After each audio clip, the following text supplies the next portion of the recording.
اعوذ باللہ السمیع العلیم من الشیطان الرجیم بسم اللہ الرحمن الرحیم الحمدللہ رب العالمین والصلاة والسلام علی اشرف الانبیاء والمرسلین خاتم النبیین وآلہ الطیبین الطاہرین ولعن اللہ علی اعدائهم اجمعین من یوم ظلمہم الی یوم الدین اما بعد قال اللہ سبحانہ وتعالی فی القرآن الحکیم بسم اللہ الرحمن الرحیم شہر رمضان الذی انزل فیہ القرآن ھدی للناس وبینات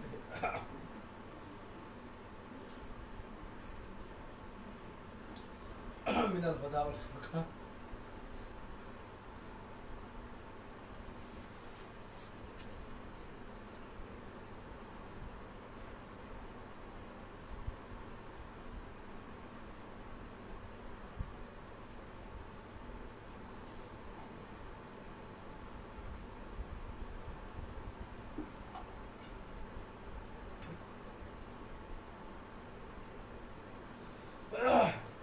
لائیو ہے کہ یہ السلام علیکم ورحمۃ اللہ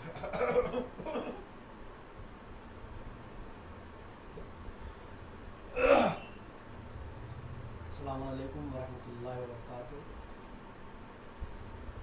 تھوڑی معذرت ہے، آج تھوڑا سا دیر بھی ہو گئی اور تھوڑی سی ٹیکنیکلی پرابلم ہو رہی تھی، اس کی وجہ سے دیری سے آپ کے خدمت معذرت ہے. ذرا سا آج تھوڑی طبیعت بھی ایسا ہی ہے. عرض کر رہے ہیں آپ حضرات کی خدمت بابرکت میں سورہ مبارکہ بقرہ کے سلسلے میں کل عرض کیا تھا کہ قرآن مجید کا سب سے بڑا سورہ ہے. 280 آیات سے زیادہ آیتیں اس سورہ کے اندر موجود ہیں. اور سورہ بقرہ کو سورہ بقرہ کیوں کہا جاتا ہے، اس کی وجہ تسمیہ کہ اسے بقرہ کیوں کہا گیا. میں نے عرض کیا تھا کہ آپ کی خدمت کو پیش کرنے کی کوشش کی جائے گی. تو سورہ بقرہ کو اس لیے کہا جاتا ہے کہ بقرہ کے معنی ہے گائے کے ہیں، اور ایک گائے کا ایک واقعہ ہے جو اس سورہ کے اندر پروردگار عالم نے بیان کیا ہے. ایک ایسا واقعہ کہ بڑا عجیب و غریب واقعہ ہے، اس میں بہت سارے پیغامات بھی ہیں جو پیغامات پروردگار نے سورہ میں دیے ہیں، اور اسی کی وجہ سے اس سورہ کو سورہ بقرہ قرار دیا گیا. وہ واقعہ کچھ یوں ہے کہ ایک مالدار شخص تھا بنی اسرائیل میں، اور وہ شخص لاولد تھا، اس کے کوئی اولاد نہیں تھی. تو اس کے بھتیجے ہی نے اس کو قتل کر دیا، اور جب اسے قتل کر دیا تو اسے قتل کر کے اس کی لاش جو ہے وہ جس محلے میں تھا دوسرے محلے میں اس کی لاش کو لے جا کے رکھ دیا. اب جب اس کی لاش کو، کیونکہ وہ ثروت مند تھا، تو لہٰذا ان میں آپس میں بڑا اختلاف ہوا کہ صاحب کس نے قتل کیا. اور وہ ایک دوسرے کو جو ہے وہ قبیلے والے، ایک قبیلہ دوسرے قبیلے کو، دوسرا قبیلہ پہلے قبیلے کو ایک دوسرے کو بلیم کر رہے تھے، ایک دوسرے کے اوپر اس کے الزام کر رہے تھے کہ اس کا قتل تم نے کیا، وہ کہ اس کا قتل تم نے کیا. لہٰذا طے یہ ہوا کہ حضرت موسیٰ علیہ السلام کے پاس چلا جائے اور ان سے کہا جائے کہ وہ دریافت کرے اور معلوم کرے کہ اس کا قاتل کون ہے.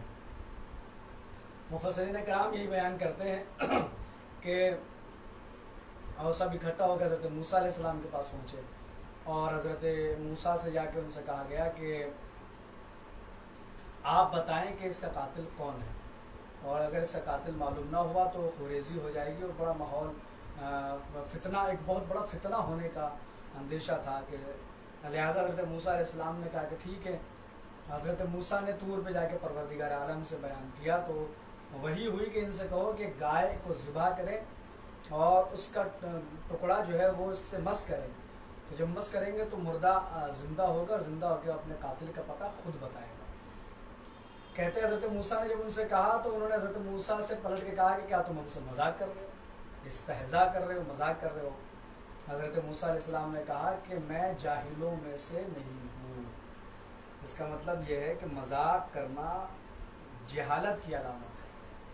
نازیبا مذاق ہے کہ مزاح الگ ہے، مزاح اگر کیا جائے تو الگ ہے. مزاح وہ ہوتا ہے کہ جس میں انسان برا نہ مانے، کسی کو برا نہ لگے، کسی کو تکلیف نہ پہنچے، کسی کو کوئی پریشانی نہ ہو، کسی کو دقت کا سامنا نہ کرنا پڑے، وہ مزاح ہوتا ہے. اگر کسی کو تکلیف پہنچ رہی ہے، کسی کو برا لگ رہا ہے، کسی کو کوئی پریشانی ہوتی ہے تو وہ مزاح نہیں ہے، وہ مزاح نہیں ہے. اور یہ پھر وہ کیا ہے، وہ جہالت کی علامت ہے. حضرت موسیٰ سے انہوں نے کہا کہ بھائی ہمارے یہاں مر گیا ہے، آپ کہتے گائے کو ذبح کرو، اس کا ٹکڑا مس کرو تو بتائے گا کہ مردہ اپنا قاتل کا پتہ خود بتائے گا۔ تو کہا تم ہم سے مذاق کر رہے ہو؟ انہوں نے کہا، حضرت موسیٰ نے کہا کہ میں جاہلوں میں سے نہیں ہوں۔ انہوں نے کہا اچھا جی، آپ کے پروردگار نے اگر یہ کہا تو اپنے خدا سے تم پوچھو۔ اس کا مطلب سمجھتے کہ موسیٰ کا خدا اور ہے اور ہمارا خدا اور ہے۔ کہا کہ اپنے پروردگار سے پوچھو کہ پھر وہ گائے کیسی ہو، گائے کیسی ہونی چاہیے۔ تو مفسرین یہ بیان کرتے علماء کہ وہ کون سی بھی گائے اگر ذبح کر دیتے تو اس میں اللہ کی تاثیر پیدا کرتا کہ وہ مردہ زندہ ہو کر اپنے قاتل کا پتہ بتاتا۔ لیکن انہوں نے حجتیاں کی، انہوں نے جو ہے کہا کہ کیسی ہو تو رنگ کیسا ہو، تو کہا کہ زرد رنگ کی ہو، تسر الناظرین، ایسا رنگ ہو کہ دیکھنے والوں کو اچھا لگے، نگاہوں کو بھا جائے، ایسا رنگ چمکیلی ہونی چاہیے۔ کہا پھر کیسی ہو، کہا کہ نہ بوڑھی ہو اور نہ بچیا ہو، بلکہ امان بین ذالک، بلکہ درمیانی ہو، نہ بوڑھی ہو نہ ہی بالکل بچی ہو۔ اب صاحب انہوں نے کہا کہ یہ تو ہم پہ مبہم ہو گئی ہے، اب بتائیے اس کے کیسی ہونی چاہیے وہ۔ حضرت موسیٰ علیہ السلام نے کہا کہ ایسی ہو کہ جس سے نہ زمین جوتی گئی ہو، جس میں ایک دھبا بھی نہ ہو، جس میں بالکل صحیح سلامت ہونی چاہیے، کوئی بھی نقص، کوئی عیب، کوئی کمی اس میں نہیں ہونی چاہیے، ایک دھبا بھی ایسا نہیں ہونا چاہیے۔ انہوں نے کہا ہاں، اب آپ نے صحیح بیان کیا۔ اس کے بعد یہ تلاش کرنے کے لیے نکلے گائے کو۔ جب یہ تلاش کرنے کے لیے نکلے تو انہوں نے گائے کو، ایسی گائے تو کہیں نہیں ملے، کہیں اگر رنگ ملتا تھا تو پتہ چلتا تھا کہ وہ جو ہے وہ بوڑھی ہے، کہیں ملتی تھی کہ ہاں بچیا ہے، کہیں ملتی ہاں ٹھیک ہے تو رنگ نہیں ہے، کوئی دھبا ہے، یعنی تلاش کر رہے ہیں، اب تلاش ان کو نہیں مل رہی ہے۔ کہتے ہیں کہ بنی اسرائیل میں ایک جوان تھا کہ جو اپنے باپ کا بڑا مطیع و فرما بردار تھا، اس کے پاس یہ گائے جا کے ملی، ایسی گائے انہوں نے تلاش کرتے کرتے وہ پہنچے تو اس کے پاس جا کے گائے ملی۔ اب جب گائے ملی تو انہوں نے کہا کہ صاحب وہ قیمت، تو قیمت اس نے جو مانگی طلب کی وہ کہ جس نے اس کے کھال میں مال آ جائے، اشرفیہ درہم و دینار آ جائے اس کی کھال میں گائے کی، اتنی قیمت چاہیے۔ انہوں نے کہا، کہتے ہیں نا مرتے کیا نہ کرتے والی بات تھی، کیا کرتے؟ تو انہوں نے وہ گائے خلی صاحب، اور لے جانے کے بعد جا کے اسے ذبح کیا۔ اب جو مس گیا تو مردہ تو نہیں بولا، وہ تو بیدار نہیں ہوا، زندہ نہیں ہوا۔ جب وہ زندہ نہیں ہوا انہوں نے حضرت موسیٰ سے کہا، رہے میاں تو آپ کے کہنے کے اوپر ہم نے سارے معاملات کیے اور وہ گائے لے جا کے ذبح کی، اور وہ تو بولا نہیں۔ حضرت موسیٰ نے کہا کہ بھائی قیمت ادا کی؟ کہا نہیں قیمت تو نہیں ادا کی۔ تو کہا جاؤ پہلے جا کے قیمت ادا کرو، جب قیمت ادا کرو گے تو پھر جو ہے تمہیں کامیابی ملے گی۔ اب یہ گئے اور پوری اس کھال میں جتنا سونا آ سکتا تھا وہ سونا بھرا گیا، لے جا کے اس جوان کو وہ دی گئی قیمت۔ اچھا اس جوان کو اتنی قیمت، ایک گائے کی قیمت کتنی سی ہوتی ہے، اس کو اتنی قیمت کیوں ملی؟ کہتے ہیں 2 وجہ سے ملی۔ ایک تو وہ اس جوان میں خاصیت تھی کہ باپ کا مطیع و فرما بردار تھا، اور دوسری یہ کہ وہ آل محمد پہ درود بھیجا کرتا تھا، صلوات پڑھا کرتا تھا۔ تو صلوات کی عظمت یہ ہے، ماں باپ کی اطاعت کی عظمت یہ ہے کہ اس کو اتنی قیمت ملی کہ نسلیں جو ہیں وہ اس کی آرام کریں، قیمت ادا کی گئی۔ اب وہ مردہ زندہ ہو اور اس نے قاتل کا پتہ بتایا، اور اس کے بعد کہتے ہیں کہ وہ مردہ نہیں کہ زندہ ہو کے قاتل کا پتہ بتایا کہ وہ مر گیا نہیں، اس کے بعد پھر اس اللہ نے حیات عطا کی اور پھر اس نے اپنی زندگی گزاری، جو زندگی اس کی تھی وہ پوری زندگی اس نے کمپلیٹ کی، مکمل کی۔ تو یہ جو واقعہ ہے، یہ واقعہ اس سورہ میں موجود ہے، اور اسی واقعے کی بنیاد پر، اسی واقعے کی بنا پر اس کو سورہ بقرہ کہا جاتا ہے۔ اب اس میں بہت سارے نکات اور بہت سارے پیغامات ہیں جو اللہ نے اس واقعے میں دیے ہیں۔ اللہ نے یہ بھی بتایا کہ مرنے کے بعد اللہ جو مارنے پہ قادر ہے وہ مرنے کے بعد دوبارہ جلانے پہ بھی قادر ہے، وہ اس بات پہ بھی قدرت رکھتا ہے کہ وہ مرنے کے بعد دوبارہ انسان کو زندہ کرے۔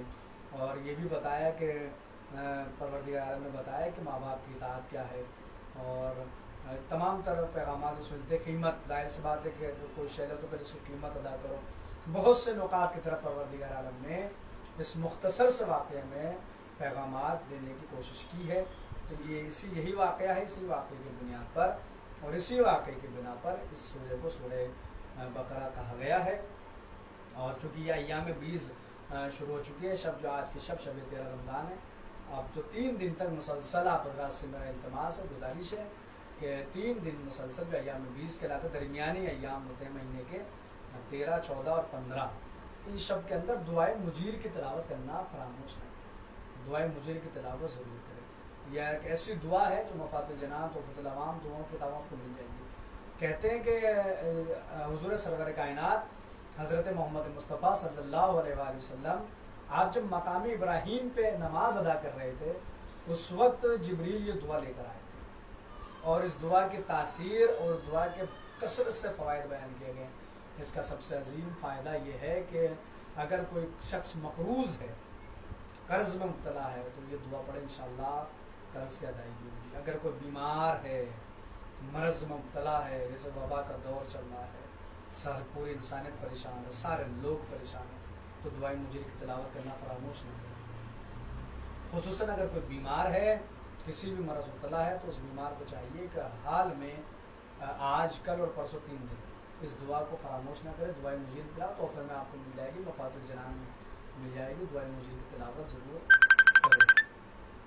یہ تمام تر مفید فوائد اس دعا کے۔ آپ اللہ سے گزارش ہے کہ ان 3 دنوں کے اندر جو ہے وہ دعائے مجیر کی تلاوت کرنا فراموش نہ کریں، اس کو دعا ضرور کریں، اور انشاءاللہ اپنے گھروں میں رہیں، محفوظ رہیں، اپنی حفاظت کریں، اپنی صحت کا خیال رکھیں۔